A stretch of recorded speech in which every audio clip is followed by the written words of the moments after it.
Little fanfare, 6 people, so-called ISIS brides, Islamic State women and their offspring, all of which were born overseas, have managed to smuggle themselves out of Syria and quietly return to Australia. The group, it's reported, escaped to Lebanon, where they were then detained. However, they were later issued with Australian passports, so our agencies must have been involved, after being processed by Lebanese agencies and passing security checks, we're told. Joining me now to discuss this return, former Australian Federal Police Detective Superintendent David Craig. David, thank you for your time. There's enormous community interest in this issue. We were originally told by the Prime Minister that these women and children, all of which I'm saying now the children were born in Syria, were sort of out of his hands, that the Australian government was not involved. We now learn that they have been monitored, we're told, by Australia for some time. And obviously there's been some level of involvement by our officials in Lebanon for them to get these passports. They're now home in Australia. Give us a sense of how carefully they will have been assessed. Well, good evening, Peter. Good evening, everybody. I'm sure that they've been as careful as they can, but it doesn't mean that you're effective. I mean, you have to have tools to be able to assess people, particularly when it comes to national security. What tools were available to the Australian government when they were in Syria and the circumstances of which they went there, that their activities there and their activities when, the caliphate was failing and then they fled to Lebanon. We don't have much in the way of tools. It's a very ramshackle, paper-based and inferior IT systems that were used in Syria. It was very disjointed. The chances of us making a robust security assessment on any of these people while in Syria, I would say, is nil.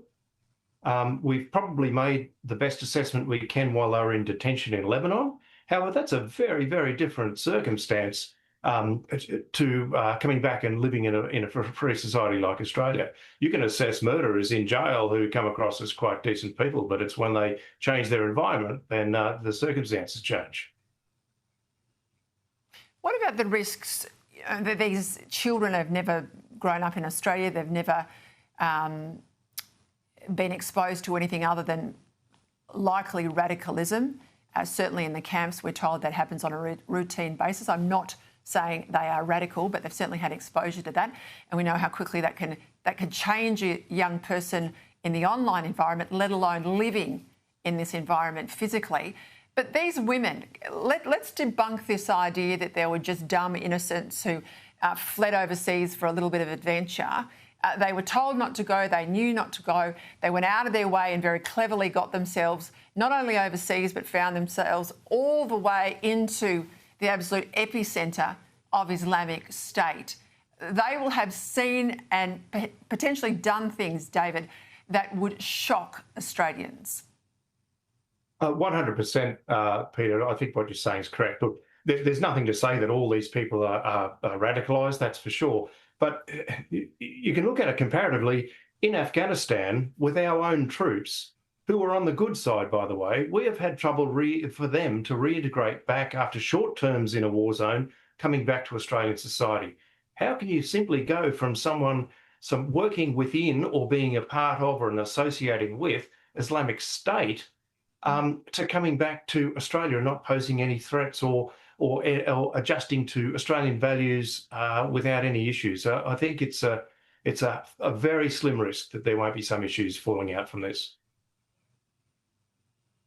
So given the Prime Minister's not telling us anything, given the Prime Minister's basically hiding behind the fact that they smuggle themselves out and they're Australian citizens, so we had to let them back in. We're not told where they are. No one's warned if they're in the house next to them. We're not given any comfort that the police are monitoring them in any way. Should we have more information, David? Absolutely we should. Surely we have a right to know, not the names and where these people are living, but we need to know whether they are subject to control orders or not, which I would hope would be mandatory for all these people, and also the resource costing that's applied to it as well. I mean, the public is constantly debating whether or not there is enough police and intelligence resources to deal with extant terrorist threats. We are potentially introducing more to Australia by allowing these people back here, and therefore they will have to be monitored. So Why wouldn't the government play ball and just be more transparent with the entire process? Just quickly before we go, I mean, the New South Wales Police have launched legal action to try and stop a pro-Palestinian protest on the Opera House in coming days.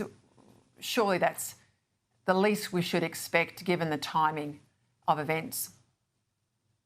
I mean, I would have thought anyone, regardless of your political spectrum, would want to be associated with what occurred 2 years ago on the Opera House steps, when I would say Islamo-fascists and their associates were chanting anti-Jewish slogans on our national icon, and there was not one bit of law enforcement action taken that resulted in anything. So, I mean, on one hand, they'll think they can get away with it, whether they're given approval to or not.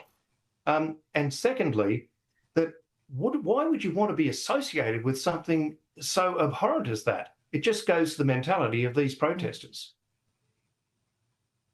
Yes, and there's been no march, has there, in the last couple of days urging Hamas to accept the peace deal that many other Arab nations, obviously including the US and Israel, have signed up to, but that speaks volumes.